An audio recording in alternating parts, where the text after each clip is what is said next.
Muy bienvenidos a un nuevo capítulo de Puente de TV. Vamos a tener grandes invitados. Comenzaremos con Remo Beta, que va a hablar del acompañamiento a los estudiantes universitarios. Cuéntame un poco, Claudio Rocco.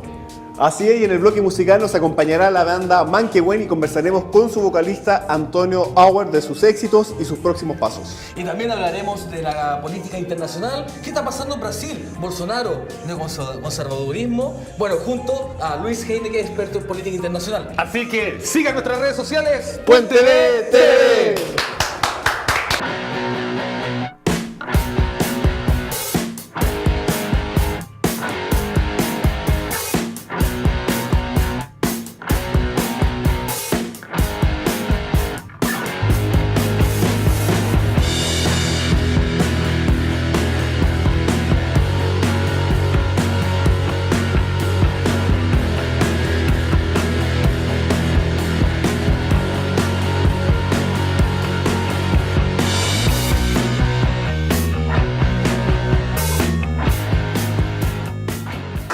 Bueno, ya estamos acá de nuevo en un nuevo bloque de Puente de TV, recordando que estamos acá en los estudios de Universidad de las Américas. Gonzalo, tanto tiempo que no hemos estado los dos juntitos. Ah, sí, del año pasado ya. Del año pasado, hoy sí. Sí. O quizá hicimos uno, no me acuerdo. Pero bienvenido nuevamente. Muchas gracias. Y cuéntanos, porque vamos a hablar de actualidad geopolítica, se podría decir, actualidad política también Claramente. latinoamericana. Cuéntanos un poquito a quién tenemos, al gran invitado que tenemos. Bueno, hoy día tenemos un gran invitado que ya estuvo acá en nuestro programa cuando éramos radio. Sí. Ahora estamos TV, así que Próximo año en la luna. Agradeció también de que esté acá de nuevo con nosotros. Sí. Y bueno, le damos la bienvenida al profesor Luis Heineke, por favor. Gracias a ustedes, Bienvenido. pues. Gracias por la invitación y vamos a Profesor, a conversar para, abiertamente. debo reconocer que para nosotros fue muy interesante la entrevista que hicimos el año pasado. Y en general, bueno, lo hemos podido ver en las ponencias, un poco lo que estábamos hablando y hemos visto y agradecido que esté acá. Y por lo mismo que queremos sacar provecho. ¿Partes tú? Sí, yo? partimos, ¿Tú? o sea, en realidad más que nada introduciendo un poco el tema que vamos a hablar, que tiene que ver con este contexto actual latinoamericano, pero precisamente el fenómeno que estaba ocurriendo en Brasil, que estamos a puertas, bueno, cuando salga el programa ya vamos a saber el resultado, pero se viene la segunda vuelta de las elecciones para presidente de Brasil. Y ahí hay un contexto que está generando polémica un poco, el caso de candidato Bolsonaro y todo lo que está sucediendo en Brasil, está todo el mundo expectante. Y en ese aspecto, en ese contexto queremos empezar, cómo ve este proceso eleccionario y si podemos considerar o no como Bolsonaro un fenómeno ya sea local en Brasil o regional. Profesor? A ver, una cuestión metodológica en lo personal siempre es relevante. Tiene que ver con que tenemos a veces una limitación, que es que vivimos analizando acontecimientos, pero nunca nos detenemos a entender los procesos de los cuales esos acontecimientos son parte y expresión. Entonces tenemos un problema de análisis, digamos, para poder dimensionar y entender la significación del acontecimiento, hay que de alguna forma referirse al proceso del cual es parte. Claro. O sea, esa es una apreciación a priori, digamos, que me parece sí relevante, porque es lo que nos ayuda a inferir el sentido de ese acontecimiento. Y tal vez entender, como tú lo mencionas, que no es un fenómeno, no es un acontecimiento aislado, sino parte de un proceso, de un fenómeno bastante más mayor. Dos, me da la impresión que América Latina también la solemos ver muy desde dentro, y sin olvidar que América Latina es el cono sur de América. Y que eso está dentro de un contexto geopolítico muchísimo mayor, Claro. y que está cambiando sustantivamente en términos muy acelerados. Por caracterizarlo en términos muy simples, procesos históricos mayores, del cual América Latina cumple un rol muy especial, por lo menos a mi juicio. Pero como un ejemplo sería la migración. Más que eso. Más, me refiero, por ejemplo, a lo que es el colapso de la Unión Europea. Sí. O sea, el cierre del ciclo histórico de los imperios europeos, lo que indica que hay un fenómeno muy sustantivo y una desintegración severa que tiene que ver incluso con movimientos secesionistas, que no solo es el de España ni el Brexit, no, es mucho mayor. Es un fenómeno europeo que indica en términos generales, a mi juicio, lo que es el cierre del ciclo de los imperios europeos. Dos, una acelerada desactivación del poder de Estados Unidos, Sí. aceleradísima. De hecho, se está estudiando hace más de 25 años como uno de los imperios más grandes de la historia, pero el más corto de todas ellas. Después de la Segunda Guerra Mundial, Estados Unidos literalmente no ha ganado ninguna guerra.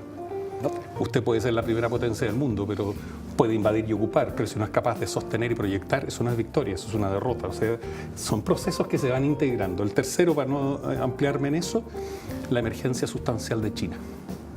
Entonces hay todo un proceso histórico mayor en el cual el continente americano en general y particularmente Sudamérica tiene un posicionamiento en esa dinámica muy significativa. Claro. En ese sentido, bueno, partiendo por los distintos puntos y ahí nos podemos ahí vamos habla de la emancipación entonces de los distintos países que fueron colonizados, ya sea y que recién ahora están emancipando, no solamente en América Latina, sino que también puede ser en África y las otras colonias como la India, y podemos seguir de los europeos. Exactamente. Y de Estados Unidos. Y de Estados Unidos. Y la entrada de China. Pero en ese sentido, ahí viene una complejidad la historia, yo profesor de historia y siempre lo planteo, para mí la historia es cíclica. Distintos contextos, claramente. ¿A los Rostov? que claramente distintos contextos, pero sí es cíclica. Para que los escenarios se van formando y para que de nuevo se estén formando escenarios de líderes nacionalistas fuertemente y principalmente en Europa, porque nosotros estamos hablando, y ahí nos vamos quizás a lo de Brasil, sí, pero eso ya dice, si Le Pen, no sé si está bien dicho, logró lo que logró, y en Italia ya tenemos un ultraderechista, o mejor dicho, un ultranacionalista, y así significa algo, porque eso ya se vivió en Europa. Sí, eso lo que plantea José, para ahondar un poco más en la pregunta. Pareciese que ese es un proceso que se está abriendo de un giro quizá hacia una derecha o un neoconservadurismo a nivel mundial, en Europa, en Estados Unidos, en Norteamérica y en Latinoamérica, parece. No sé si usted lo ve de alguna manera. Personalmente no comparto esa apreciación, o no en los términos en que se interpretan estas circunstancias. Solo una acotación validando lo que tú estás mencionando. A mi juicio aquí hay un error de análisis histórico mayor, que en la historiografía se nota muy fuerte, es mi impresión, yo me dedico a análisis de inteligencia estratégica, que tiene que ver con entender que los procesos de emancipación cesaron. Lo que se da con la caída de los imperios europeos, estadounidenses, por eso lo mencioné, tiene que ver con el cierre de la emancipación político-administrativa. Claro. Por eso se inicia, no se cerró el capítulo, se inauguró la segunda etapa que tiene que ver con emancipación cultural y económica. Entonces es mucho más compleja que no solo una independencia político-administrativa en lo formal. Es un proceso de emancipación más complejo. Y los que eran colonias hoy día son potencias de segundo o tercer orden con bomba atómica. Y los siguen tratando, perdón, como si fuesen meras colonias. Entonces hay una disparidad muy severa. Y en ese contexto, este sentido de estos nacionalismos emergentes a los cuales tú te refieres, yo tengo la objeción ahí un poco desde el punto de vista doctrinario. Porque más que una afirmación de una nacionalidad en el sentido propio, tiene que ver más con una nueva conciencia precisamente contraria a la globalización. ¿Y qué es globalización? Aquí es un juicio absolutamente personal. Globalización es un eufemismo. Es el eufemismo que se usa para no utilizar el mismo concepto de siempre, que se llama imperialismo. Impera a nivel global, eso se llama globalización, es un eufemismo que induce errores, donde de hecho tiene elementos positivos, ciencia, tecnología, avance sustantivo, muchos órdenes, pero tiene costos muy severos. Y es frente a esa globalización y sus características que frente a ese abrirse unilateralmente con todas las implicancias, no solo políticas, no solo económicas, culturales, viene una percepción de afirmación de la identidad propia. En consecuencia hay una particularización y por lo tanto un volcarse sobre sí mismo. Y ahí se forma una dicotomía severa que se cruza con la relación norte-sur, de países en el hemisferio dominante desarrollados y en la zona sur subdesarrollados en el rango menor y con extremos complejísimos, como el África, donde se habla, personalmente no comparto el juicio, de estados fallidos. Entonces ese es un ciclo histórico y con eso iba para plantear el problema macro, para dimensionar un poco la fenomenología regional. Tiene que ver con una serie de procesos muy relevantes que están teniendo lugar y que de alguna forma marcan el entorno de esta fenomenología particular y por eso el fenómeno europeo como en el latinoamericano. Solo que ahí, termino con eso, una precisión, por eso mi representación de cierta objeción al argumento, porque se está asociando estas figuras de autoafirmación nacional con el nacionalismo leído con los caracteres del siglo XIX. Claro. Son fenomenologías, a mi juicio, más complejas y parte de esa complejidad tiene que ver con dos fenómenos. Uno, con ciertas formas de izquierda en América Latina, en Europa igual, pero también ciertas formas, comillas, de la derecha. Y aquí una prevención, a mi juicio, no menor, que cuando, sobre todo la prensa, habla de ultra o extrema derecha, como se caracteriza a Bolsonaro, etcétera, es un error doctrinario, gravísimo. Y por lo tanto genera una distorsión en la comprensión del fenómeno. Porque en rigor, lo que se denomina derecha, doctrinariamente, tiene una definición específica que tiene que ver con ser precisamente conservador, liberal, capitalista y burgués. Y todos los nacionalismos históricamente son anticonservadores, antiliberales, anticapitalistas y antiburgueses. Entonces ya la denominación ultraderecha o ultranacionalista para calificar a estas fenomenologías me parece doctrinariamente impropia. Claro. Y en eso, el segundo elemento, y no me extiendo más en ello, tiene un problema muy severo, que es el propio, sea de la fenomenología en Europa, como particularmente Bolsonaro. Y aquí en Chile tenemos un caso particular. A mi juicio está más cerca, no quiero ser peyorativo, pero es el término a mi juicio propio, de la esquizofrenia. Esquizofrenia es esquizoide, es que está escindida la realidad. Bolsonaro y otros se les identifica discursivamente como de ultraderecha. Primera observación, teóricamente no es de derecha. Y segundo, con una contradicción interna horrorosa, porque son liberales. Son liberales en lo económico y se declaran conservadores en lo valórico. Claro. Sí. ¿Desde cuándo lo económico no es valórico, perdón? Primera observación. Y segundo, es una contraposición ideológica tremenda, es incoherencia, porque lo que es capitalismo liberal doctrinariamente es totalmente contrario a cristianismo y nacionalismo, pero se declaran en lo económico liberales y en lo conservador cristianos y nacionales. Ahí tienen un problema severo, y eso habla a mi juicio de dos elementos que tienen que ver con ciertos tipos de izquierda en América Latina, que no es una, son varias, y dos, esta dicotomía que implica un colapso de la derecha convencional y esta emergencia de fuerzas que tienen una incoherencia y una inconsistencia esencial.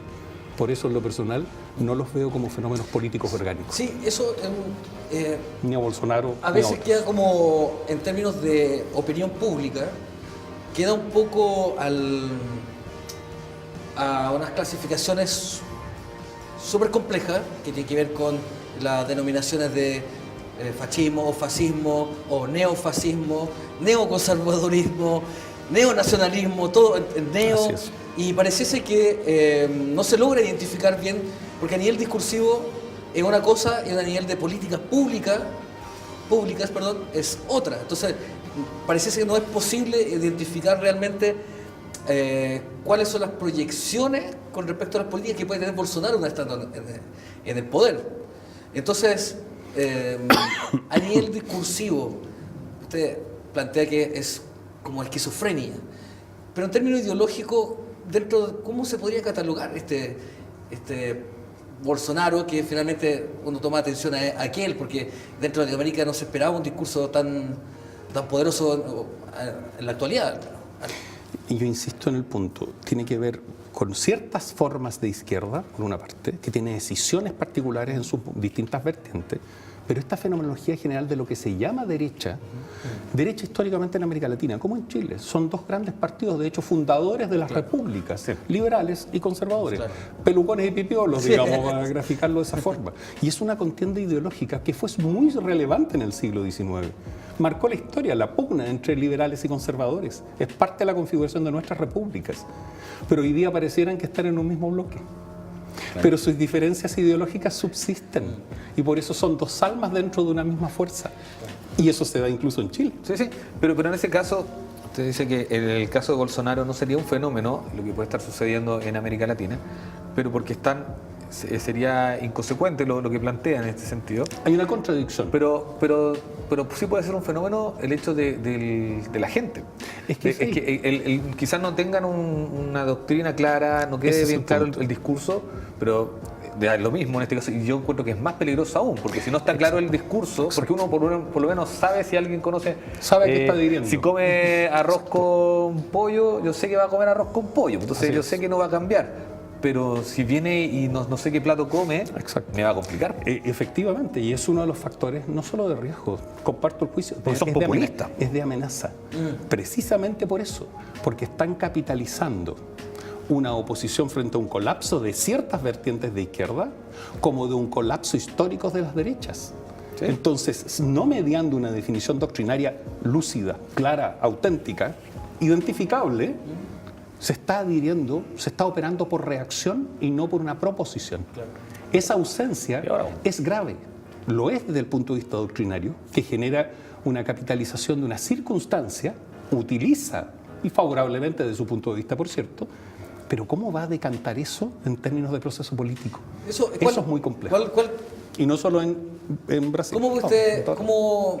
qué idea tiene usted de las posibles consecuencias que puede traer que Bolsonaro logre estar en el poder en términos ya sea económico, en términos de alianza estratégica con otros países, de cooperación? Porque a nivel discursivo es muy hacia adentro y muy, muy potente, y pareciese que igual al mercado no le interesa la ideología mientras le dé espacio. O sea, puede que haya efectos negativos en términos estratégicos de Brasil que A ver, Brasil, por eso planteé el gran tema primero. Se nos olvida a nosotros. Brasil es casi un subcontinente en sí mismo. O sea, es la potencia del cono sur de América. Brasil es potencia atómica. Entonces, su estatus a nivel mundial, lo que allí ocurra por ende, es de una importancia mayor. Como chilenos, habitualmente, ¿qué sabemos de Brasil? Más allá de la oferta para pasar un fin de semana en la playa. ¿Qué sabemos de Brasil? ¿Qué sabemos de América Latina? Poco y nada. Bueno, porque también Chile siempre ha sido independiente en ese sentido, inclusive por el tema geográfico. Eso a nosotros nos tiene como aislado de Latinoamérica, y por eso muchos fenómenos latinoamericanos, que al final igual llegan, pero no llegan automáticamente y tampoco se han producido, a diferencia de otros países, producto de nuestro aislamiento. Porque ahora es más fácil quizás por la tecnología, pero cruzar el desierto ya era difícil, cruzar la cordillera ya es difícil, y todavía, ambos, y en los barcos se demoraban. Lo que pasaba en aquella época es como decir lo que pasaba, siempre cuando se habla de la Segunda Guerra Mundial, las noticias acá llegaban 2 semanas después. Pero hay una posibilidad que, disculpa José, que una vez que esté en el poder modere esa... Yo creo que el elemento contexto objetivo, sí. Primero, esta caída en las bolsas y cosas por el estilo, a mi juicio, no se da ni se va a dar, precisamente por su posición liberal frente al Aumentó la sistema. bolsa, de hecho. Exactamente. Por el contrario, porque si fuese, comillas, nacionalista en lo doctrinario, ahí afectaría el sistema económico, pero como tiene abierto el flanco de un liberalismo cada vez más abierto, que es más, eso sí puede afectar la posición geoestratégica de Brasil. Eso sí puede, cosa que dudo que los militares, que son muy poderosos en el Brasil, le abran ese curso de una apertura de Brasil en términos del liberalismo clásico. Eso lo veo altamente improbable y por lo tanto sigue un Brasil que mira hacia adentro. Su producción es interna, no es solo proyección externa. Su centro, y eso es una decisión estratégica, que fue lo que en los años 50-60, a mi juicio, puedo estar equivocado en aquello, en la época, cambió el estatus estratégico de Brasil. Brasil se desarrolló producto de una decisión política que pensó su desarrollo a muy largo plazo y organizó todo su sistema, todo, para ese objetivo y concentró al país en aquello. Entonces el estatus de Brasil cambió y lo que pasa dentro de Brasil es muy relevante, pero a mi juicio desde el punto de vista económico, respondiendo a tu observación, exactamente tiende a reforzar esa vertiente y por lo tanto no tendría ese impacto negativo. Y yo creo que cabe relativizar absolutamente su propuesta, que se le exacerba, a mi entender, desde el punto de vista de su posición frente al discurso a la mujer, a la homosexualidad. Yo creo que eso es un poquito una ficción. Él puede pensarlo y decirlo en lo personal, pero el contexto social ya está tan trabajado en esos órdenes que ese discurso habitualmente tiende a moderarse, porque la realidad social ya está transformada producto de una intervención ideológica de muy largo plazo. Y las derechas, si son liberales, esa es otra de sus contradicciones, si es liberal en lo económico, esa liberalidad en lo económico se va a proyectar necesariamente a todos los otros órdenes. O sea, es más bien una capitalización, a mi juicio, de un colapso, en el caso del PT en Brasil, particularmente el problema de corrupción, y segundo, una incapacidad política objetiva de las derechas tradicionales, que históricamente, a mi juicio, están colapsadas. Y en ese sentido, en Latinoamérica, el caso de Venezuela. ya hablamos de lo que puede suceder en Brasil, pero en el caso de Venezuela, ¿cuánto más tiene, en este caso, según lo que usted piensa, Maduro en esta crisis venezolana? ¿Cuánto le queda? ¿Algo así? No, o cuáles serían los posibles, no sé cuánto le queda de tiempo, pero los posibles caminos que va a enfrentar Venezuela? Es que el diagnóstico no creo que sea muy distinto exactamente por la misma razón. La izquierda en América Latina no es una. Y es más bien una izquierda, comillas, bastante más tradicional y que tiene una dependencia orgánica con el modelo cubano hasta el día de hoy.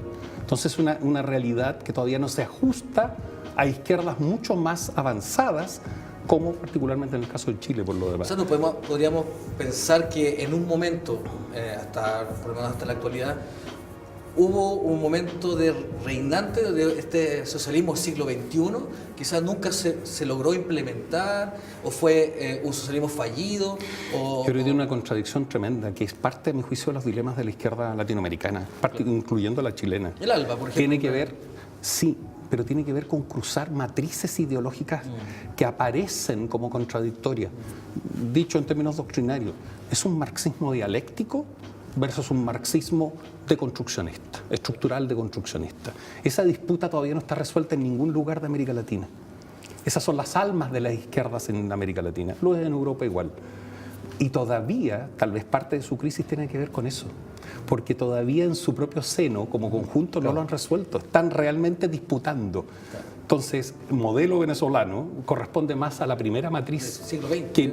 que no a otra que le está disputando otro modelo o le está planteando otro modelo, y por lo tanto Maduro, más que por una presión externa, hace 50 años Maduro habría salido de rato, por una visita que le habría llegado a domicilio, no una sugerencia sutil. Claro. No, eso no pasa, porque las condiciones cambiaron.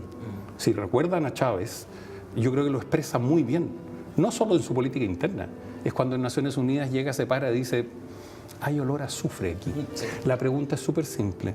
¿Algún gobernante del mundo se habría atrevido a hacer eso, a decir eso en Naciones Unidas? No. ¿Con un Estados Unidos equivalente hace 50 años atrás? Nadie. Y eso también tiene que ver con un cambio en términos globales de una complejidad en base a la incertidumbre de la política internacional, porque quizás en el siglo XX estaban claros los enemigos. Hay una claridad de quién es quién, pero ya llegando a partir del siglo XXI aparecen nuevas potencias, aparecen híbridos como China y algunos que tenían el poder no lo tienen tanto. Entonces parece que el enemigo, entre comillas, por decirlo, el enemigo, sí. no está muy claro y genera como una sensación que en términos globales tuviéramos un sistema de incertidumbre, que genera una complejidad. Sí, pero esa complejidad, a mi juicio, se da más discursivamente. China es una unidad complejísima, pero es un imperio y por lo tanto su unidad de medida primaria es sistema geopolítico mundial, y China es la gran potencia de aquí para adelante. Por eso hice mención primero el colapso de Europa, la caída de Estados Unidos, y podría agregar varios más. Pero particularmente esos marcan la emergencia de este nuevo poder, que ideológicamente no es híbrido. Tiene clarita su definición matriz. Lo que pasa es que cambió su posición frente a la declaración del capitalismo. Y eso, a mi juicio, ha formado una errónea apreciación en Occidente. Disculpando la autorreferencia por razones personales, profesionales, yo conozco ese mundo directamente ya, y ellos esa percepción no la tienen. Tienen clarito que la matriz ideológica sigue siendo la misma, pero entendieron que la base del poder de Occidente era el capitalismo. ¿Qué tengo que hacer? ¿Negar el capitalismo o apoderarme del capitalismo para restarle la base de poder al otro? Bueno, China es dueño de la deuda externa de Estados Unidos. Sí. Pero, Bueno, Estados Unidos. Ahí se da esos pequeños detalles, digamos. claro. Eso pareciese que a nivel histórico, por lo menos a final del siglo XX, con los procesos de ajuste estructurales que vivió Latinoamérica, a nivel político, ideológico en general, pareciese que el discurso neoliberal o la neoconservadurismo o todo eso, pareciese que en términos políticos logra una mayor adaptabilidad que los socialismos o las políticas de izquierda. Una adaptabilidad, por ejemplo, pienso en el caso del menemismo, que en un momento usufructa del peronismo o del justicialismo y desde la clase de la base trabajadora, pero termina sobreviviendo incorporando políticas capitalistas o neoliberales. Pareciese que el capitalismo en general como ideológico o modelo fuera mucho más adaptable, por decir, no sé si está bien dicho, con respecto a los procesos. Y eso es lo que les lleva una Yo creo que hay un problema de formación y de información doctrinaria. Aparece teórico el tema, pero a mi juicio no lo es práctico. Capital no es capitalismo. El capitalismo es concebir el capital como fin, no como medio. Y ahí surge el problema. El capital es un medio, un fin. No es teoría, es elemento de definiciones doctrinarias básicas. El liberalismo exactamente igual. ¿Qué es el liberalismo? La libertad en y por sí misma, la libertad como fin. Surge la pregunta, ¿la libertad es un medio o un fin? ¿Vivo para ser libre o soy libre para vivir? Bueno, son definiciones doctrinarias primarias. Y eso pasa cuando no se produce esa detención necesaria para entender los conceptos que estamos trabajando. Claro. Y en eso tienen responsabilidad todos, porque lo usan a favor o en contra sin definir el concepto. Entonces se ha normalizado cierto uso, imputándole una significación que parece que no tiene, no corresponde. O habría que declararla para saber si yo voy a adherir o yo voy a rechazar. Y si es que quiere que la aclaren o no, tampoco. Exactamente. Porque tampoco pero mientras permanezca en esa nebulosa, esa incertidumbre sí se da porque pareciera que yo no sé o porque no entiendo nada. Pero politológicamente eso no es correcto. Geopolíticamente hay un nuevo imperio que se impone en Asia, África y América Latina. Lo estoy mencionando porque hay que ver qué influencia y qué ganancia en todo este proceso de América Latina tiene China. Así es. Profesor, te queríamos agradecer por el tema también honor al tiempo. Hay muchas preguntas. Podríamos seguir y de verdad que uno aquí con cosas para picar. Pero antes que cierre, me gustaría que si el profesor se la jugara, pero se la jugara en realidad como una proyección, qué es lo que viene para Bolsonaro y América Latina en breve. ¿Qué va a pasar? ¿Vamos a pasar a romper Latinoamérica? ¿Vamos a explotar todo? ¿O se va a moderar? No sé. Para nada, son simplemente inflexiones dentro de procesos. No soy especialista en cálculo, porque además ni profesionalmente, así que no puedo saber si va a ganar o perder en segunda vuelta. Pero en términos de proceso no me parece, y en eso sí me estoy jugando, en la respuesta no la estoy evadiendo, me parece bastante más irrelevante de lo que se le asigna. Es más temor. Son manejos más psicológicos que otra cosa. Los procesos que van a continuar su curso con Bolsonaro o sin Bolsonaro. Claro, son como los que los colocan ahí como la figurita, pero hay otro aparataje más complejo. Más complejo. Muchas gracias, profesor. Ustedes, pues. Cuando quiera, estaba bienvenido a nuestro programa y le agradecemos nuevamente que haya venido. Ustedes, pues. Bueno, después de este análisis internacional, vamos al corte porque queda mucho más. Puente B TV.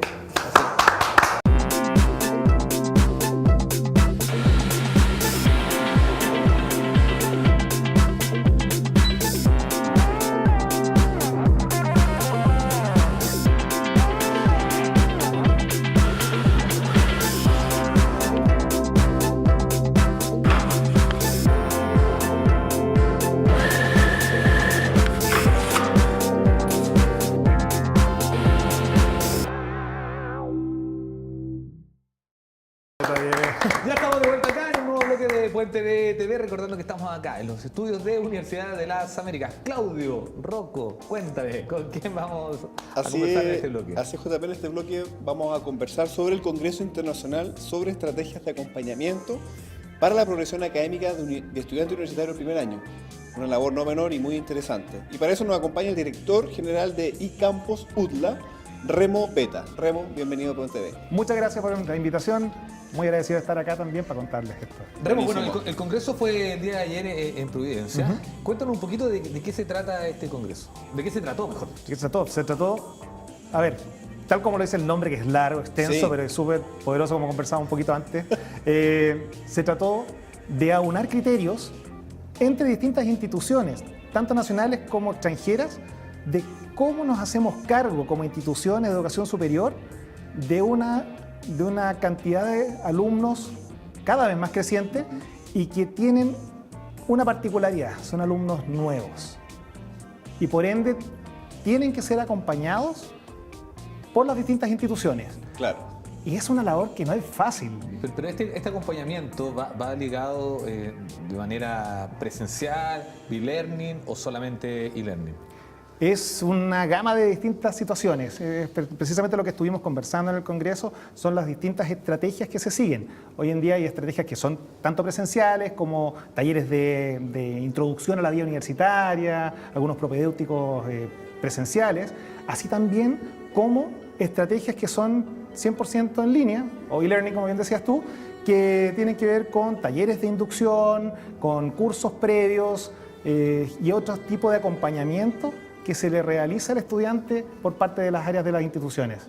Y un poco esto está orientado también por la brecha que uno tiene que nivelar de alguna manera de los alumnos que vienen de diferentes colegios, público, privado, y se sienten, entre comillas, con una cierta desventaja o ventaja uno para enfrentar el primer año de cualquier carrera, digamos, y busca un poco eso, ayudarlos a nivelar y que se enfrenten a una estadía universitaria nueva, digamos. Tal como lo dice el nombre del Congreso, estuvo enfocado a la progresión académica. Es decir, no solamente les damos la bienvenida a la institución, sino que además nos preocupamos de que el resultado final de los primeros semestres del estudiante sean buenos.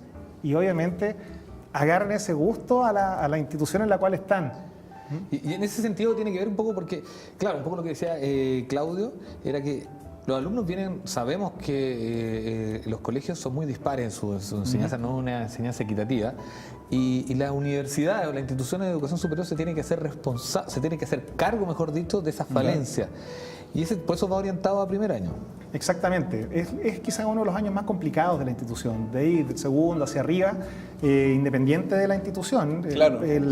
Ya el estudiante está mucho más arraigado con su carrera, con lo que eligió estudiar. Obviamente después en los años siguientes pueden haber cambios, pero generalmente es el primer año donde el estudiante, que muchas veces viene de un cuarto medio, por ejemplo, no tiene muy claro a veces si es que donde está pisando es el donde tiene que estar.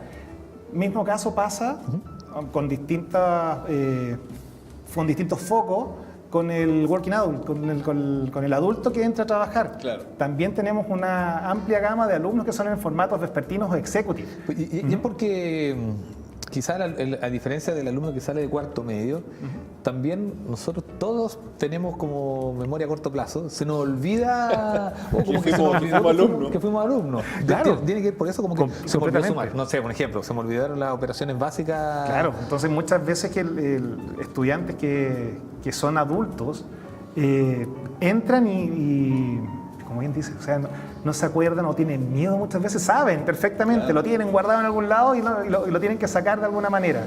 Entonces, tutorías, conversaciones directas y secuenciales con directores de carrera, muchas ideas que fueron saliendo dentro del Congreso van orientadas precisamente a cómo se hace que finalmente este estudiante no pierda el incentivo, no pierda las ganas. Eso es vital porque justo a mí también me pasó en un momento, yo soy ingeniero, y claro, cuando uno entra y le empieza a ir mal, obviamente porque a lo mejor, no sé, uno tiene ciertas metodologías de estudio, miles de cosas, uno empieza a cuestionarse, y empieza la etapa como de cuestionarse primero si la universidad es la que elegiste o en la que quedaste era la que realmente quería, y después soy para ingeniería, no soy para ingeniería, soy para pedagogía, no soy para pedagogía. Entonces muy importante este acompañamiento o de asesoría, no sé cómo llamarlo, acompañamiento, para que justamente esos cuestionamientos sean resueltos y te digan, oye, no, si no es que te está yendo mal, pero no es porque no te guste, no es porque, no sé, ¿cierto? Lógico, y es parte de lo que vimos. Se vieron varios factores,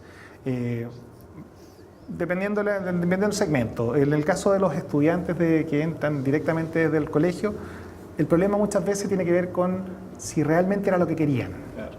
Claro. En el caso ya del vespertino, del executive, del adulto trabajador, como cualquiera de nosotros, los factores que pueden incidir en una salida repentina o en la pérdida de este interés o de no querer seguir, tienen que ver ya con otros factores. Son personas... Sí.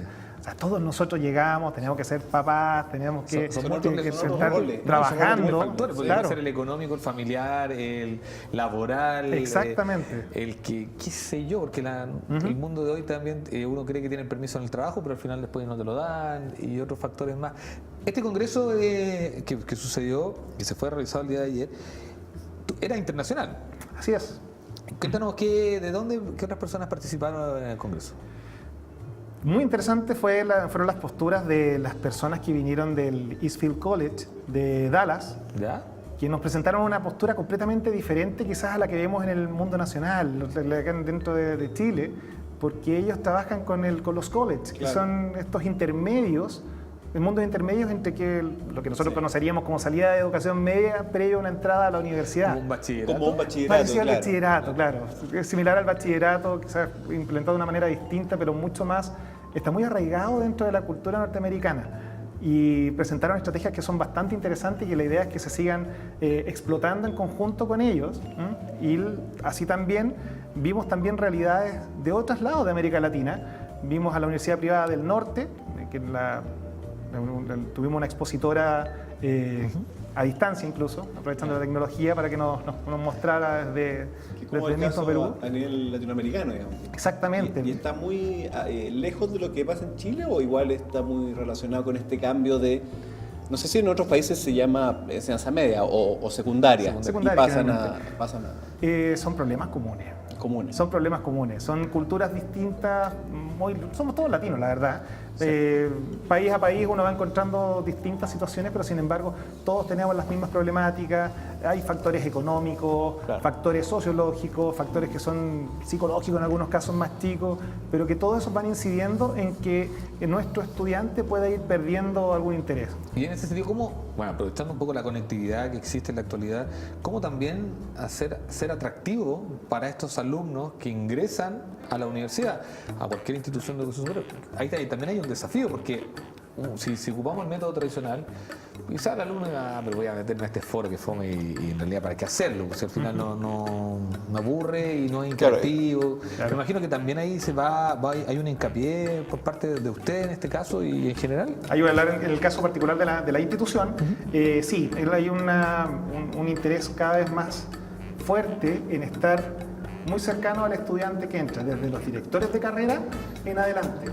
Hay áreas que se dedican directamente en cada uno de los campus y de las sedes, aparte de otras áreas administrativas que están preocupadas de esta vinculación entre el estudiante de primer año con su carrera y que no vaya decayendo, que no vaya, se va viendo continuamente la progresión de sus notas, se va viendo cómo se llama semestre a semestre después cómo le fue, y en base a eso se le van orientando a través de no solamente de algún tipo de foro, cosas por el estilo, sino que también a través de tutorías, tanto entre pares como con distintos académicos. O sea, se logra como por pilares motivacionales, pilares académicos, pilar de tutorial, no sé, pues si un alumno está más débil, por decirte algo, en matemática, no sé, va a haber algún taller, algo que el alumno pueda saber que la universidad lo está apoyando, o sea, Claro, como que está... Exactamente, Claro. y de hecho Usama también se va midiendo también el logro que va teniendo el estudiante una vez que ya ha pasado por los distintos talleres o por estas distintas tutorías que se van realizando. Pero me imagino también va orientado me imagino, lo digo, se hace un estudio antes de saber el porqué de las deserciones. Y dónde está el enfoque. El foco, por ejemplo, me imagino que el ramo, todas las de matemáticas, que yo creo, y sabiendo un poco, y sí, en realidad debe ser, sí o sí tiene que tener acompañamiento, porque en Chile en general las matemáticas queremos ser los mejores en matemáticas, pero somos Hay ahí algunos que nomás. son negados a las matemáticas. Claro, 2 más 2, 6, ¿no? No, pero somos negados para las matemáticas. Sí, igual, 6, yo soy profesor de historia y todo, pero Está bien. 2 más 2, 4 por si acaso, ¿verdad? Pero más, les cuesta mucho más. Entonces, Energéticamente hablando podría ser. sí, Claro. ojo, hay otro concepto. Hay otro concepto. Pero en esa forma sabemos que hay una mala base en general en matemáticas. Todas las pruebas estandarizadas a nivel escolar y la misma PSU te habla de una baja en la prueba de matemáticas. Ahí está principalmente el foco. En No uno solo de en los el caso de pilares ustedes, académicos. Es uno de los focos. Claramente sabemos que, sobre todo en algunas carreras, en donde las matemáticas son mucho más fundamentales, claramente existen talleres de acompañamiento que son focalizados, lo que hablaba recién, tutoría, acompañamiento, y no solamente hablo de nosotros, sino que a nivel de lo que vimos con las distintas instituciones, tanto matemáticas como lenguaje en general, todo lo que es comunicación escrita, comunicación oral, habilidades blandas. Sí. Hoy en día Las las habilidades mal blandas llamadas habilidades blandas. toman un rol bastante preponderante dentro de cómo se forjan a los futuros profesionales. Oye, Remo, ¿y tú qué, desde tu experiencia como docente, como profesor, como director y como parte de la UTLA, qué consejo le darías tú a todos estos alumnos, que bueno, ya nos estamos acercando a un fin de año, van a volver a ingresar, etc. ¿Qué consejo le daré a estos niños, estos jóvenes, Esto estos jóvenes? Ya estoy viejito y así. No, tú también. No, estoy viejito y yo así. me veo viejo, pero Conocí a joven de espíritu. ¿qué consejo le darías tú a estos cabros que van a dar la prueba, están viendo ya las alternativas que tiene la universidad? Entiendo que la PSU incluso ahora es en noviembre, que si ya en diciembre está resuelto que hay que estudiar. ¿Qué consejo le darías tú con todo esto que manejas desde el punto de vista de que no tengan miedo, no sé, o cómo enfrentar esta transición a la universidad? Diste en el clavo con un punto en particular. No tener miedo. Hoy en día, y se ve cada vez más en los estudiantes, sobre todo de secundaria, que pasan a la educación universitaria. Es otra generación. Es una generación que es distinta. Hoy en día el estudiante en general pregunta, no se queda callado, busca este acompañamiento solito. Y nosotros como instituciones tenemos que dar esa espalda suficiente para que los estudiantes puedan entrar y saber que fue una buena elección. Y no hablar solamente del aula, sino que hablo de las instituciones en general. Estamos todos preocupados de eso. En el fondo, romper lo que era antiguamente, que era frío nomás. Tú ibas a la institución y da lo mismo como le va. Es cosas, cada uno se ve Eras un número, en ¿no? esta jungla. Claro. En un root y nadie te... Y ahora se busca, quizás el tema cambia. Bueno, la educación está cambiando en general de este acompañamiento, de ver el proceso y ver. Bueno, y a veces está bien y a veces está mal, porque a veces esto es responsabilidad mía. Claro. Es cierto que los alumnos también se aprovechan de esto mismo y en general también de repente estamos tirando un poco el carro hacia abajo. No lo digo por las tutorías, digo en general de las muchas facilidades que se le otorga al alumno y que a veces no son aprovechadas. Que quizás se confunde facilidad con exigencia, quizás ahí puede ser... Sí.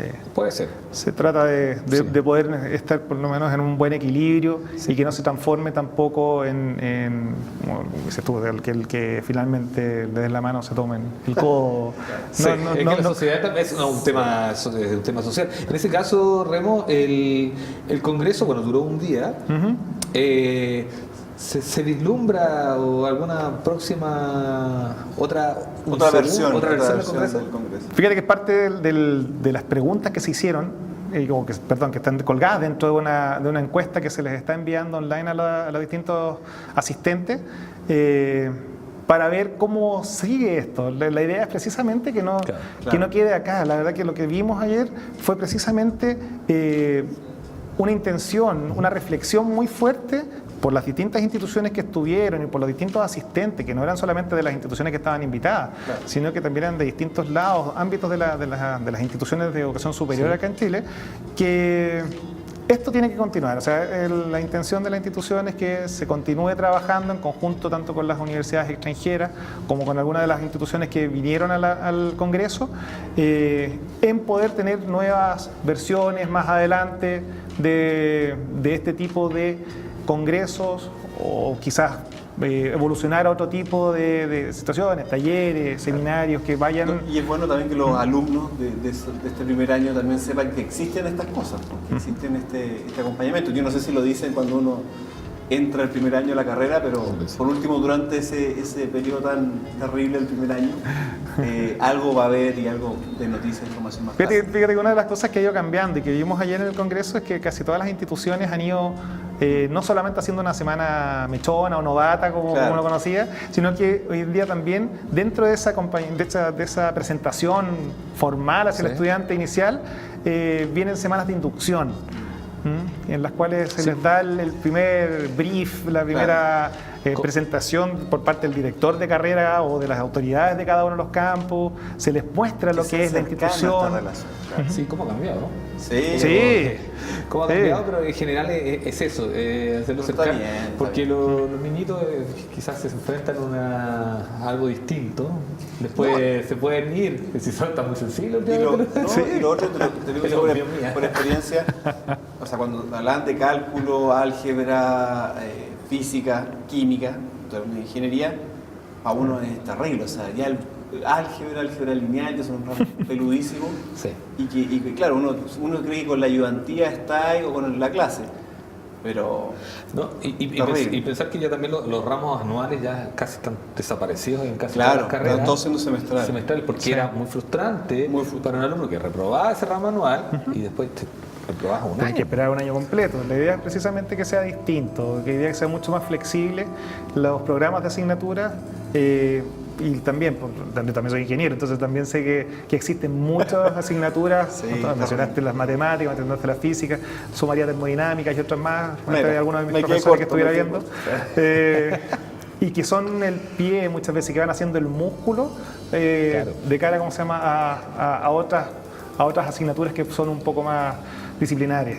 Buenísimo. Remo, la gente que no pudo asistir al congreso, ¿tiene opción de poder verlo en alguna parte? Sí, va a quedar colgado desde ayer mismo. Ayer, se transmitió por streaming también ¿Ya? a través del canal de YouTube de la institución. Perfecto. Se transmitió el congreso, tanto nacionalmente como internacional, porque teníamos personas de otros lados.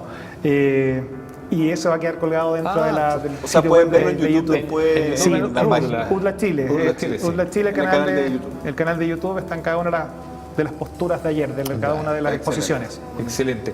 Si la gente quisiera saber más del Congreso, aparte de meterse a UDLA Chile y ver ahí el video, ¿dónde te tiene que contactar a ti o a quién debe contactar? Está Dentro de la universidad. dentro del mismo website.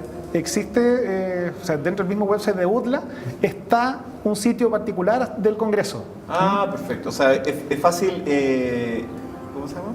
Identificarlo dentro del website. Exactamente. Ya, perfecto. Ujú. Es muy fácil. Y ahí encontramos los expositores que estuvieron Efectivamente. y cómo contactarse o quizá contactarse con la producción del... Correcto, del- y a las personas que asistieron también se les va a hacer llegar un documento Alguna temática con el programa. los resúmenes de las distintas exposiciones que estuvieron, Espectacular. para poder también tener de vuelta el feedback de las distintas personas, de Buenísimo. los distintos asistentes.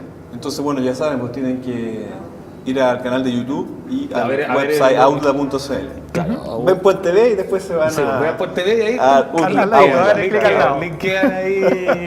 Obvio. Siempre vean Puente TV. Obvio. Remo, te queríamos agradecer la asistencia. Gracias, Remo. Felicidades por el congreso. Felicitaciones. Y nada, pues yo creo que seguir y es una muy buena temática y evidentemente aparecen nuevas más. Y ojalá tengamos otra versión. Eso esperamos Eso, todos, sí. eso esperamos todos. E ir abriendo otros tipos de ventanas. Hoy día tocamos una temática en particular, Claro. pero siempre hay otras temáticas bastante complejas y que tanto la institución como otras instituciones la estamos abordando en Que conjunto. eso es lo bueno y en función de los estudiantes. Siempre. Sí, por supuesto. Gracias por venir a Puente No TV. sé si quieres dar algún saludo. No, No. pues estando con esa plataforma siempre es bueno saludar tanto a la familia como al resto ¿cómo se llama? de las comunidad. personas de la comunidad de la institución que nos están mirando. Muy bien, gracias. Ya, Remo, un gusto y nos vemos en una próxima oportunidad. Por supuesto. Vamos a ir al corte. Vamos al recordando corte. Nuestras redes sociales. Síganos en YouTube, bueno, hablamos de YouTube, Instagram, Twitter, Facebook como Puente BTV y muchas gracias por compartir, muchas gracias por Así es. publicarnos, retuitearnos siempre nuestro contenido, así que Y, sigan y haciéndolo. que nos siguen también, porque nos Sí. están siguiendo cada vez más. Somos- Muchas gracias a todos los Ya estamos nuestros más de fans y 7.000, seguidores. más de 7.000 casi por Así ahí. es. Así que genial, pues cada vez más. ¿Por qué no llegar a los 10.000, no? Vamos a llegar hacer a mucho más. Como los youtubers. Sí, mi hijo y yo. claro. Dale like, llega a los 10.000, dale like. vamos. Un contenido sorpresa del programa. Un Se van a influencer. venir más sorpresas, así que Así que, bueno, vamos al corte porque sigue mucho más. Puente BTV.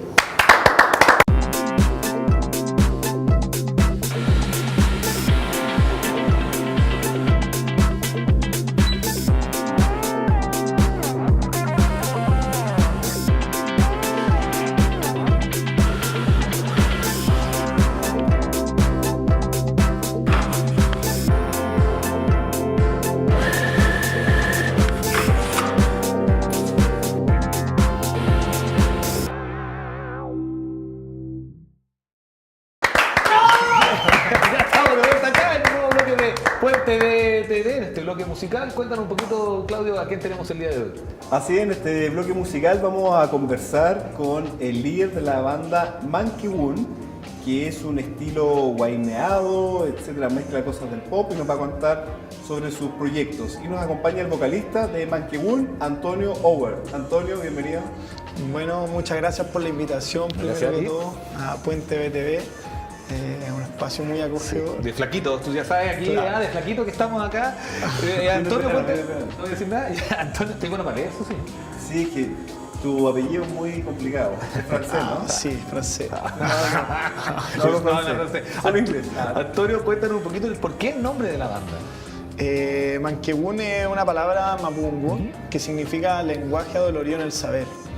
Sí, ultra potente. Sí, es tremendo y la idea es, a través de esa como definición de la palabra, hacer canciones que la letra de alguna manera permitan a la gente conectarse a través como del conocer con el dolor que se está como expresando en la Pero canción. no tanto de la naturaleza, sino que más bien del De interior. vivencias personales. Vivencias personales, naturaleza, etc.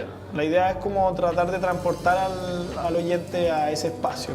Hoy día no te corté las venas. ¿Tú? No, jamás. Un poco enamorado este hombre. Oye, Escobar. Oye, ¿cómo se salió tranquilado? ¿Viste? Oye, en el tema de. Yo te nombré el estilo guaineado. ¿Cómo podríamos definir ese estilo que nunca lo hemos. Yo personalmente nunca lo había Tampoco, escuchado? hemos tenido hartas bandas. O sea, es ritmo guaineado, en verdad. El guayno es un ritmo tradicional del altiplano.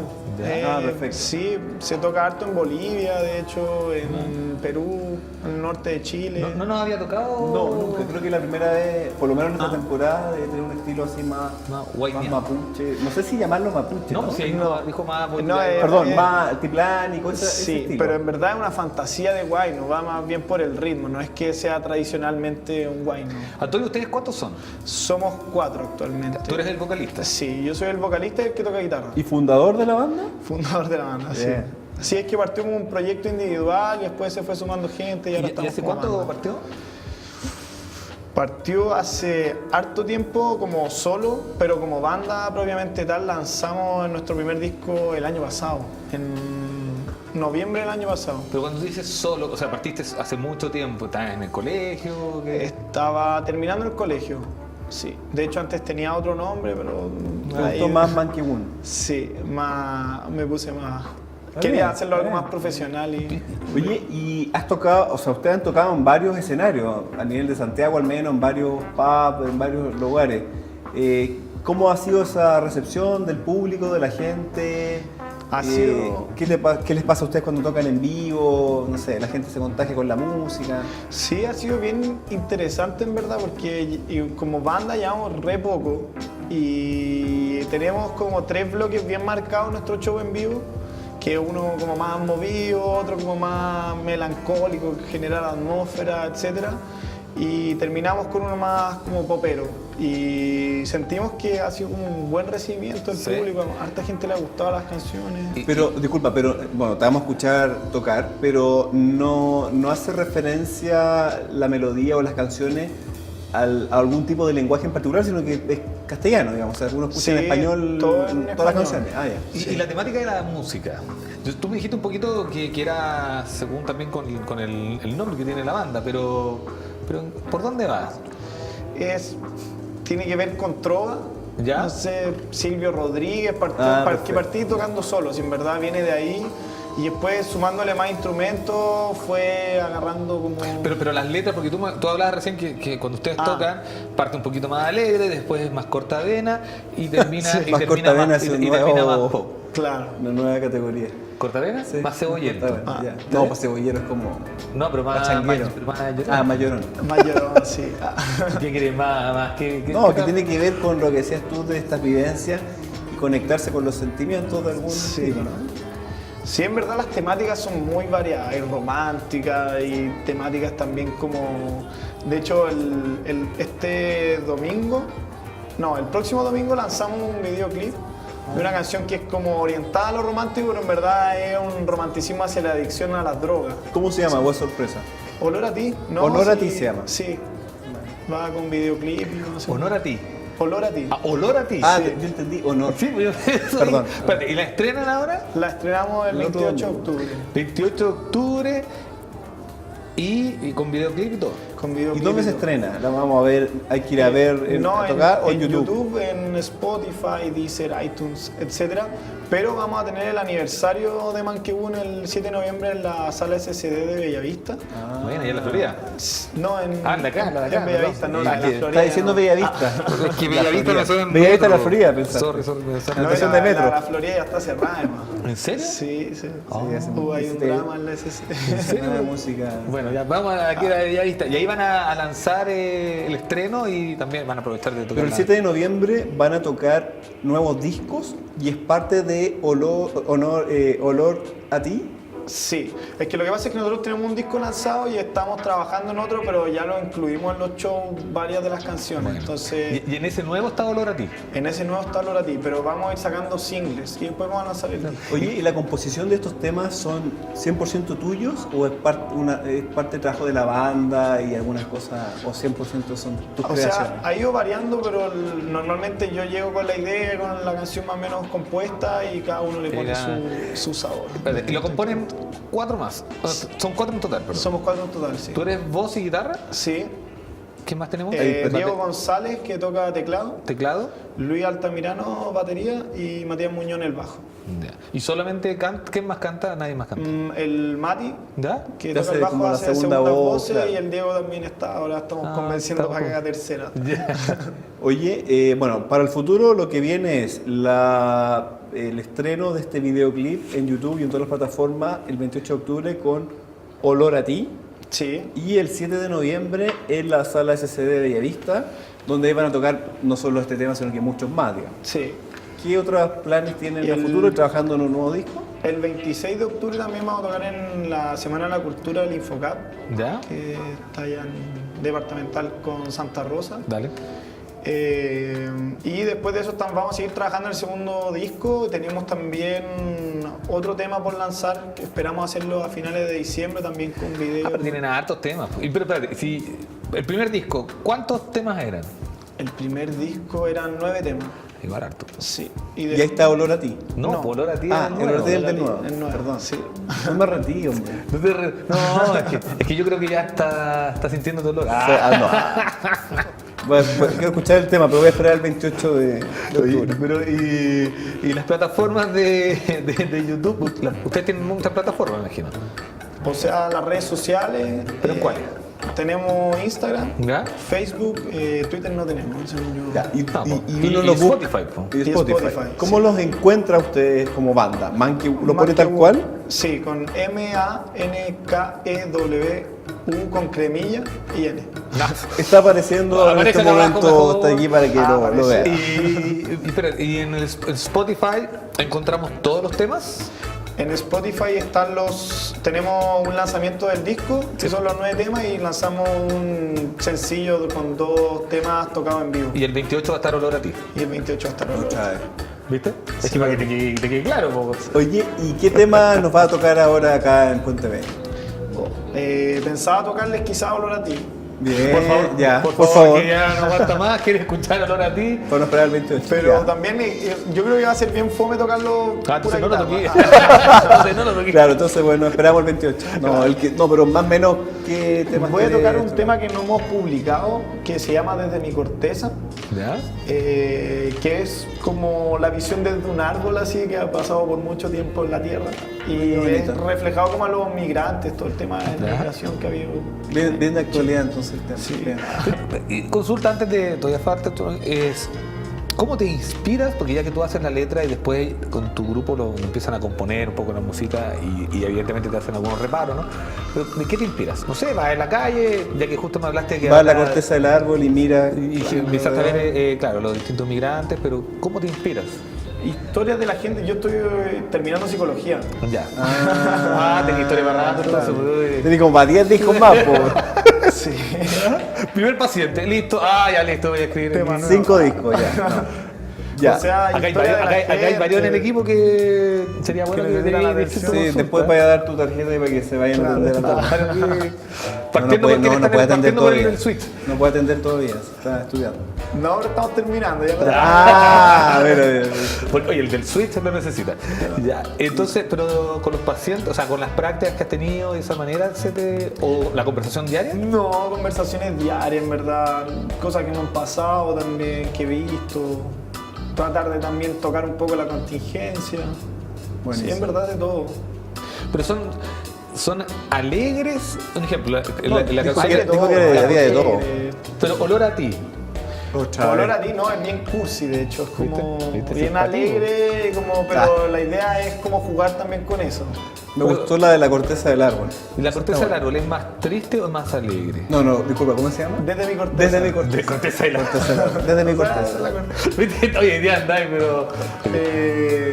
Ahí la van a escuchar, en verdad, Ya. igual es potente. ¿Ya? Sí. Pero en general, tú me hablas de estos 9 temas y estos temitas, de los 2 que sacaste después, estos 3 y así en general, estos distintos canciones, ¿para dónde iría más? Un poco el nombre lo dijiste, al inicio lo dijiste que es Sí, un poco más cool. reflexivo. Ah, más reflexivo, ahí Claro. sería. Es en verdad lo que buscamos, como que también se queden con la letra. O sea, la gente, los fans se conectan con este. Eso, sí, exactamente. Ya, Antonio, antes de ir a tocar, ahí está tu cámara. Cuéntanos un poquito, mándale ahí en las redes sociales para que la gente Acá. lo siga. Tanto puede ser la tuya como también la del grupo. Ahí. Ya.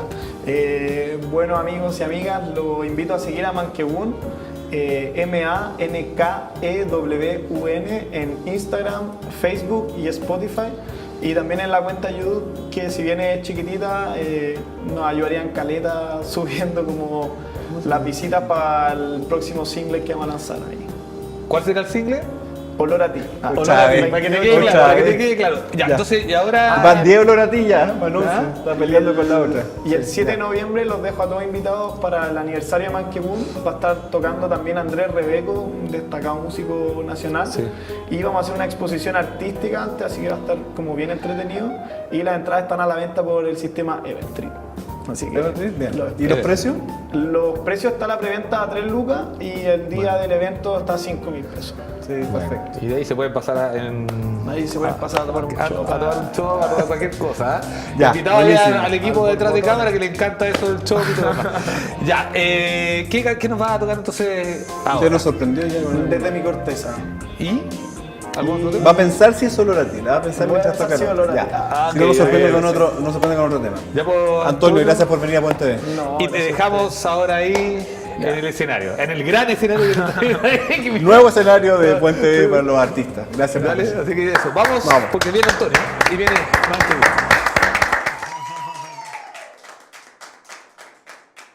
Aquí vamos con Desde mi corteza.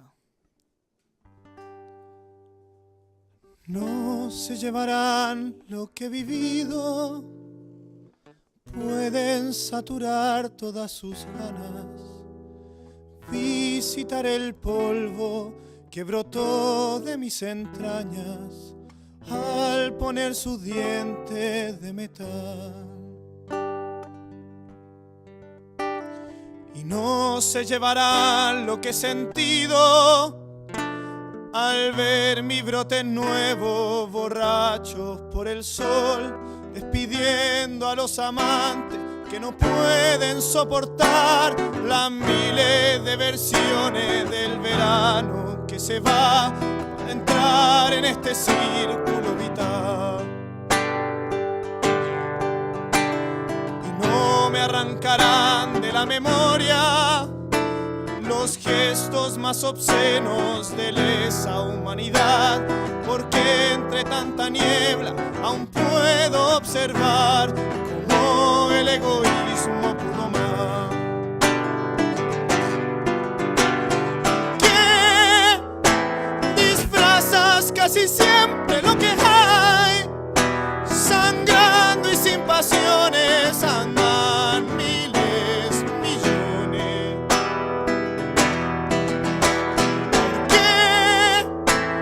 En huesos seguiremos siendo iguales. Ajeno me es el mundo cuando libran batalla.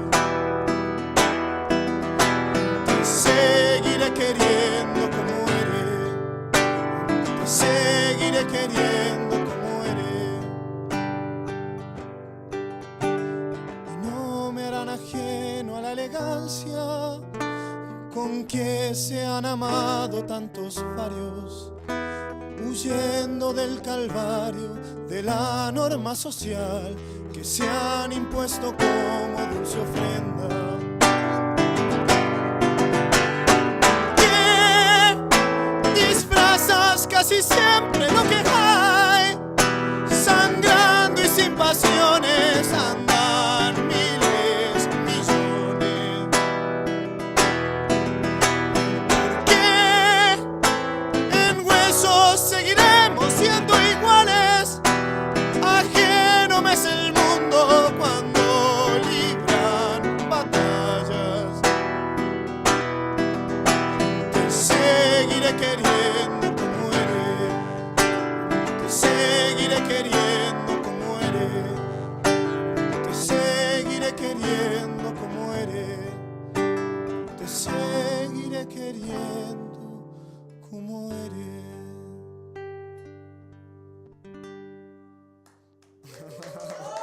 Gracias. Buena. Gracias. Bueno, la siguiente canción que les voy a cantar es Olor a ti, que viene su próximo videoclip el 28 de octubre.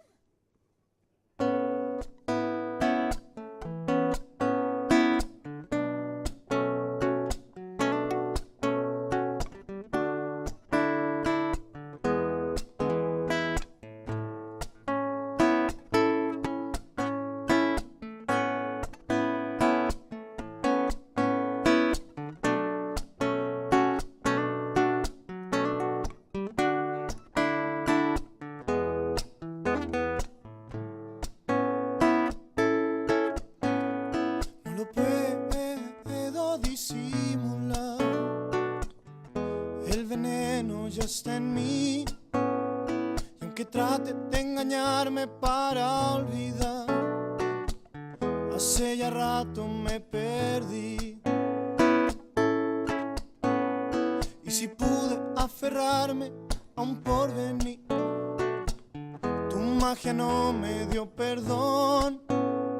Me entrampé en el presidio de tu adicción para aceptar mi condición.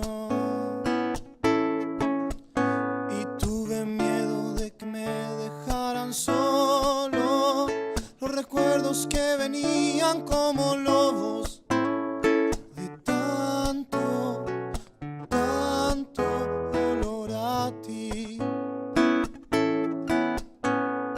Y aún trato contenerme para no llorar, pero arañas mi libertad. Llevo días dando vueltas sin nada que andar, y todo pasará. Y tuve miedo de que me dejaran solo los recuerdos que venían como lobos de tanto, tanto olor a ti.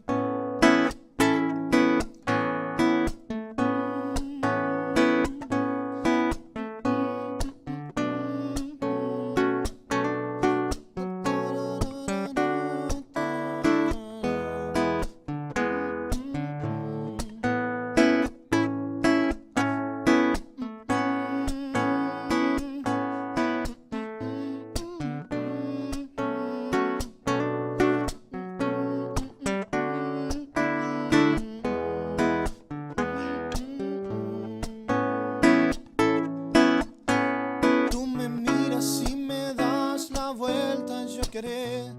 Llevo días trastornado por no entender. Queda claro en mi boca es grande tu poder de tanto.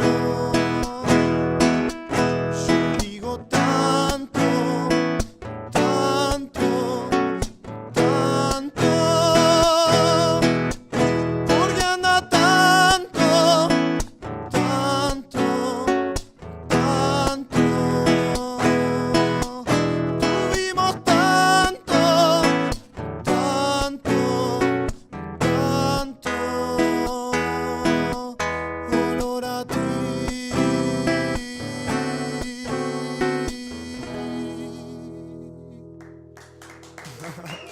Gracias.